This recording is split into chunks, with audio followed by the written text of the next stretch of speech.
Lo que significaría, si hubieran triunfado en su tesis, que Nicaragua rodearía por completo la isla de San Andrés, de Providencia, de Santa Catalina y de Los Cayos. Estaría perdida para Colombia San Andrés en cuestión de decenas de años. El mayor peligro a la soberanía nacional contemporánea. Esa fue su demanda, interpuesta en el 2013, después de haber ganado la del 2001 y sus 75,000 kilómetros cuadrados entre San Andrés y Nicaragua. Iban por más, venían por las islas, por estas banderas, pero sobre todo por este pueblo, por esta cultura y por esta belleza que había sido parte de nuestra nación, invisibilizada desde los círculos de la oligarquía colombiana en Bogotá.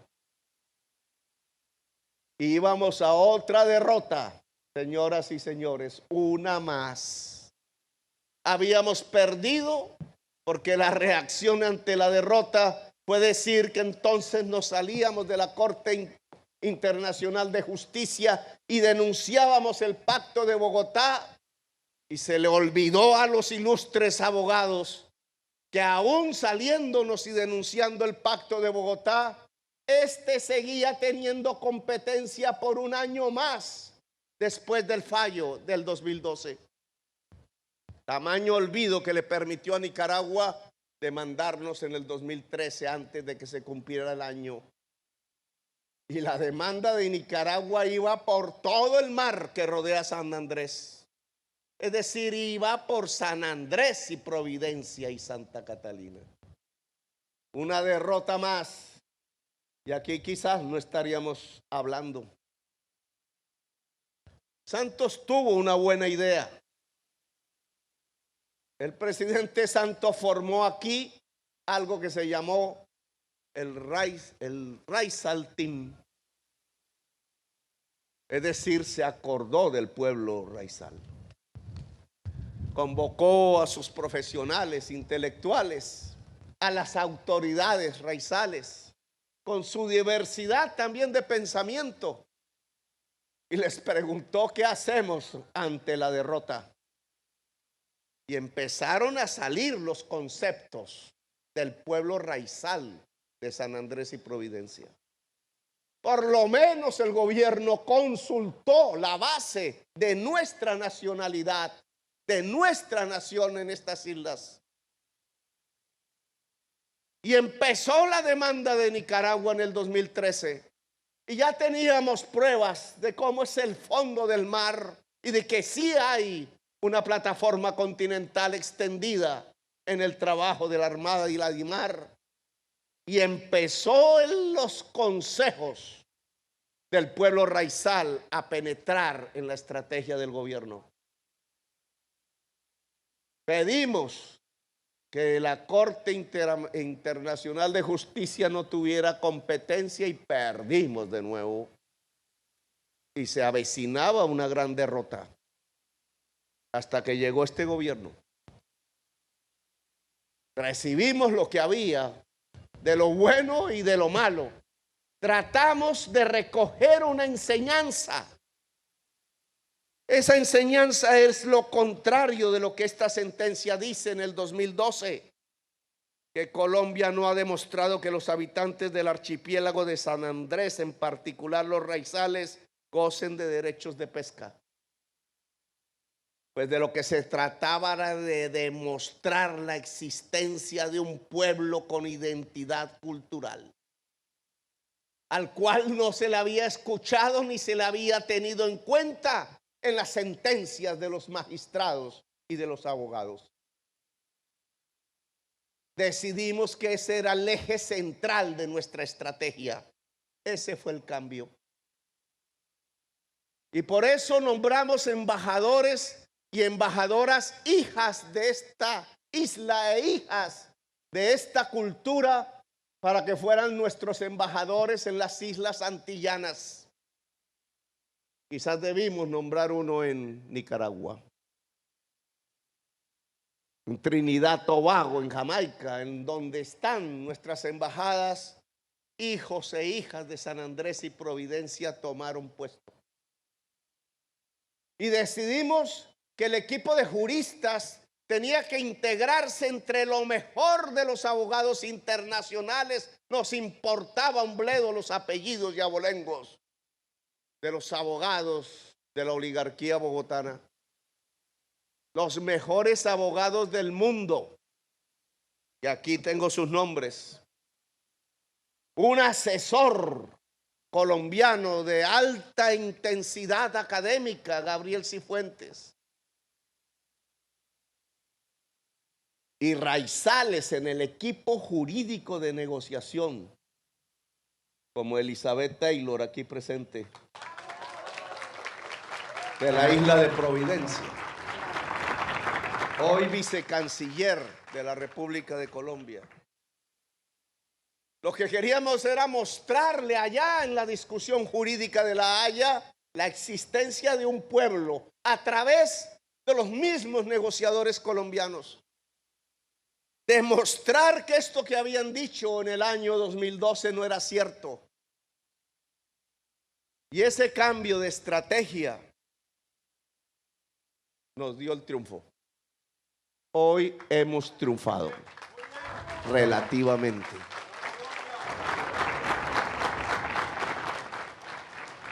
En la audiencia oral de diciembre del año pasado, siendo nosotros gobierno, este equipo se estrenó. El doctor Valencia, una de las figuras más expertas de Colombia en la Corte, precisamente había sido 16 años miembro de la Corte Internacional de Justicia, nos ayudó. Estos equipos internacionales y nacionales, hasta me gustaría leer algunos de sus nombres, me alargo de pronto antes de la parte final de mi discurso, pero que es necesario que los reconozcamos. Este equipo, la coagente en la terminología jurídica de la Corte, la viceministra de Asuntos Multilaterales Elizabeth Taylor Hay, que es bióloga marina, conocedora del mar, con maestría en protección del medio marino de la Universidad de Bangor, Gales, en el Reino Unido, hoy nuestra viceministra. Había sido embajadora en Kenia. ¿Cuánta prensa no ha dicho por ahí? ¿Qué hacemos nosotros en Kenia y en África? Pues recoger las raíces de esta victoria.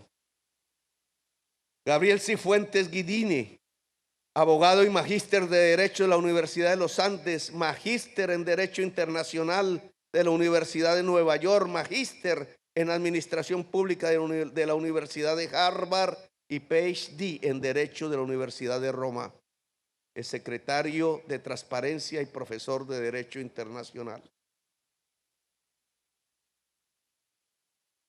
Eduardo Valencia Ospina, agente, doctor en Ciencias Jurídicas y Económicas de la Universidad Javeriana con maestría en Derecho de la Universidad de Harvard.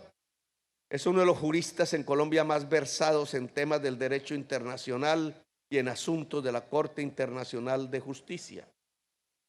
Coagente, la doctora Carolina Olarte Bácares, embajadora de Colombia ante los Países Bajos, abogada de la Pontificia Universidad Javeriana, con maestría en Derecho Internacional de la Universidad Robert Schuman de Estrasburgo y doctora en Derecho de la Universidad de París, Sorbona. Michael Reisman, estadounidense, especialidad Derecho Internacional Público, Litigios y Arbitraje Internacional, profesor titular de Derecho Internacional de la Universidad de Yale, presidente del Tribunal Arbitral del Banco de Pagos Internacionales y miembro del Instituto de Derecho Internacional. También fue presidente de la Comisión Interamericana de Derechos Humanos de la OEA. Rodman Bundy, estadounidense, Derecho Internacional Público, Litigios y Arbitraje Internacional, socio del Departamento de Solución de Controversias de la firma Peyton Box. miembro de la Barra Nueva York, con casos ante la Corte Internacional de Justicia. Fue abogado para la República del Perú en el caso de la disputa marítima Perú-Chile, abogado para el Reino de Camboya en el caso de la solicitud de interpretación de la sentencia 15, abogado para Ucrania en el caso de la delimitación marítima en el Mar Negro, Rumania-Ucrania. Michael Wood, inglés, abogado de la Universidad de Cambridge, tiene una extensa carrera académica y profesional en temas de derecho internacional público. Actualmente es miembro de la Comisión de Derecho Internacional de las Naciones Unidas. Jean-Marc Touvenant, francés, secretario general de la Academia de Derecho Internacional de La Haya, es profesor de la Université Paris-Ouest-Nanterre La Défense, donde se desempeñó como director del Centro de Investigaciones de Derecho Internacional. Laurence Boisson de Chasseurs, francesa suiza, maestría en solución de controversias internacionales y profesora titular del Derecho Internacional en la Universidad de Ginebra. Este fue nuestro equipo jurídico. Raizales, nacionales colombianos y los mejores abogados internacionales. Raizales, ¿qué fue lo que nos hizo ganar esta vez? El reconocimiento del pueblo raizal. Nos hizo ganar a Colombia en soberanía ustedes. Es de ustedes fundamentalmente el triunfo. Es del pueblo raizal. Y entonces bien tenemos que decirnos, ¿y ahora qué? ¿Y de ahora en adelante qué? ¿Para dónde vamos? Otra vez para el olvido, que nos costó 75,000 kilómetros cuadrados de mar, solo porque una élite llena de privilegios se le olvidó que la base de la soberanía es el pueblo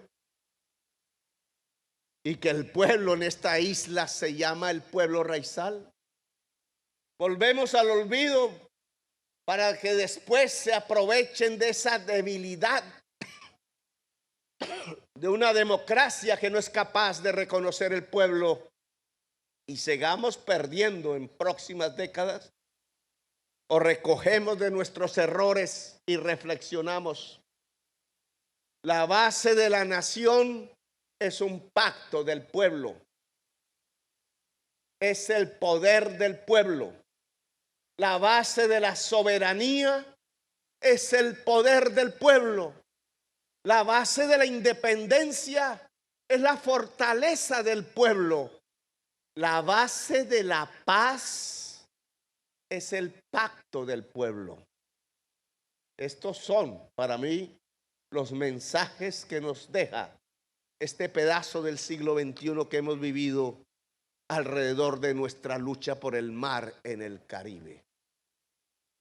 Y entonces, ¿cómo volvemos? Es una realidad constante, sonante, cotidiana. Cómo todos los días que vivamos de aquí en adelante pueden demostrar que esto que estamos diciendo en el discurso se vuelve una realidad. Yo propongo, hago unas propuestas a las autoridades raizales y al pueblo raizal de estas islas. 1. Solicitaremos el diálogo con Nicaragua ahora para negociar las condiciones del derecho de pesca del pueblo raizal en el Caribe. Hablaremos con Ortega y con su gobierno sobre cómo, sobre estos nuevos fallos de la Corte, podemos hacer prevalecer que los pueblos del Caribe, los pueblos raizales en este suroccidente del mar, puedan tener derecho a la pesca sin ser molestados, puedan tener derecho a su subsistencia ancestral, puedan comunicarse entre sí sin barreras, Que los abuelos de la costa mosquitia puedan ver sus nietos en San Andrés y viceversa, o en Honduras o en Panamá. Podamos reconocer que existe un pueblo con identidad propia. Dos, yo les propongo, a través de nuestra diplomacia raizal en las Islas Antillanas y de las Islas Antillanas en nuestro país, que podamos construir una gran confederación de los pueblos raizales anglófonos de las Antillas en el Mar Caribe. Que podamos construir una fuerza común que va más allá de San Andrés y Providencia, que nos enseña a toda Colombia a hablar y a toda América y a todo el mundo a hablar en términos de la existencia del Caribe como una unidad cultural diversa, sí, que habla diversos idiomas, sí, franceses, holandeses, creolés, hispanos, ingleses, pero que tiene un origen común, que tiene una música común, que tiene una manera de sentir el mundo común, una sensibilidad común, un feeling común.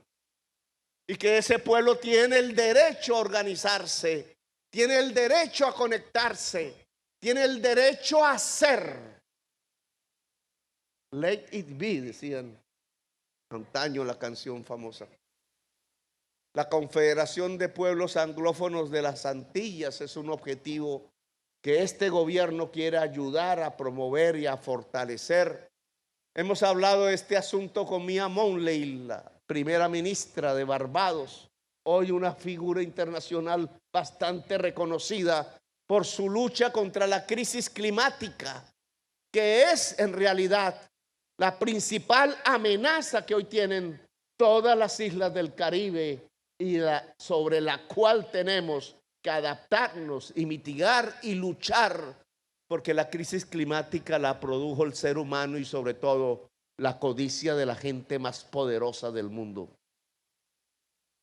Tenemos que hablar de juntar la isla de San Andrés con la fibra óptica de propiedad pública de la nación colombiana. Se le ha pedido a Internexa que traiga aquí una troncal poderosa de fibra óptica submarina para que desde San Andrés podamos construir el hub que llaman, para interconectar todas las islas del Caribe en las nuevas comunicaciones del siglo XXI, que son las que vienen a través de las redes, que son las que vienen a través del Internet. Hemos dicho que estas islas deben ser las primeras islas descarbonizadas del Caribe a partir de las energías limpias, y ya comenzamos a construir las granjas solares en la isla de Providencia. Deben construirse también en las islas de San Andrés. Quizás la pesca y el turismo hasta ahora han sido los ejes fundamentales, pero el turismo ha traído la sobrepoblación. El Ministerio del Interior tiene una indicación para construir un plan serio y financiado a partir del año entrante de retorno voluntario de población no raizal al continente colombiano. La sobrepoblación es un peligro para la isla y le quita el poder y la autonomía al pueblo raizal, y es el querer de este gobierno que esa autonomía y ese poder crezcan. Por eso queremos fortalecer Teleislas. Le hemos ya transferido los recursos económicos para convertirlo en un canal poderoso en el Mar Caribe, porque esa autonomía del pueblo raizal y su poder es también una autonomía y un poder de su cultura. Ayer en la reunión del team, alguien decía, y me causó dolor su frase, es que nosotros creemos que esta etnia, dijo, va a desaparecer. Es que lo que hemos vivido es un etnocidio. No es lo mismo que genocidio. Genocidio es la muerte física de un pueblo. Etnocidio es la muerte real de una cultura. pueblo raizal vive un etnocidio provocado desde Bogotá, desde su poder político. Y nosotros tenemos que reversar esa situación. No podemos permitir que muera una sola cultura, sea selvática en el Amazonas, sea indígena en los Andes, sea afro en el Pacífico o sea raizal en el Caribe.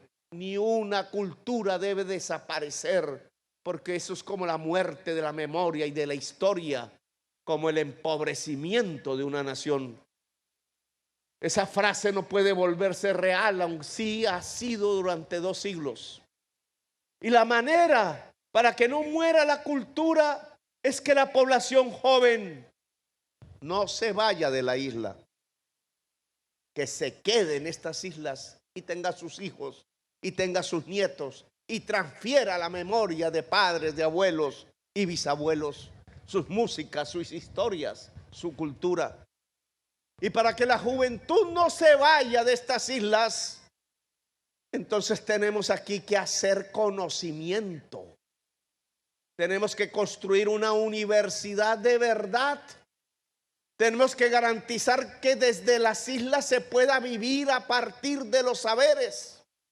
La propuesta de campaña de construir una universidad para todas las Antillas, políglota en todos sus idiomas. Una universidad que le permita a miles de jóvenes, no solo de la isla de San Andrés y Providencia y Santa Catalina, sino de todas las Antillas, venir a estudiar aquí las cosas que hoy es indispensable estudiar, como el mar, como las energías limpias, como la comunicación, como la cultura, para sobrevivir en el Caribe. Es lo que puede garantizar que la juventud no se vaya. Es lo que puede garantizar que desde las redes los jóvenes y las jóvenes puedan comunicarse con el mundo, vivir el mundo, transferir la cultura raizal, volverla poderosa. No solo desde las redes, sino en los festivales mismos que hay que reconstruir para que San Andrés sea el cerebro del Caribe. Pequeña sí en extensión, pequeña sí en cantidad de población, pero puede ser poderosa desde el punto de vista del saber, el conocimiento y la cultura. Y eso podría agenciarse a través de un instrumento concreto, la gran Universidad Raizal del Caribe, con sede en San Andrés, que quiero que la ministra de Cultura coloque como una tarea prioritaria a partir de nuestro programa de Universidad al Territorio, que San Andrés sea una prioridad. Por tanto, no solo la pesca, no solo el turismo, también el cerebro. No solo la pesca y el mar, no solo el turismo y la belleza, sino también el saber y el conocimiento pueden ser los ejes que nos permitan decir, no como anoche, con cierta seguridad y alta seguridad, que la etnia racial, raizal, que la etnia de la cultura de las islas anglófonas del Caribe colombiano no se va a extinguir, no va a desaparecer, no se va a diluir en la historia, sino que hará parte de una gran nación colombiana, aquella que tiene que encontrar el camino de reconocer al pueblo como la base de su nación, aquella que tiene que reconocer que en la base de la paz para destruir la guerra está el gran pacto nacional que permita que todas y todos podamos vivir en dignidad en el territorio colombiano. Esa Colombia que tiene que convertirse en una gran nación pluridiversa, esa Colombia que tiene que convertirse en una potencia mundial de la vida para enseñarle a la humanidad que el camino de la existencia humana no es la codicia, sino que el camino de la existencia humana no es más que conservar los pilares fundamentales de la vida. Que San Andrés sea esa potencia mundial de la vida en el Caribe, que San Andrés sea nuestra gran bandera libertaria y democrática en el corazón incluso de las tiranías. Gracias, muy amable, por haberme escuchado.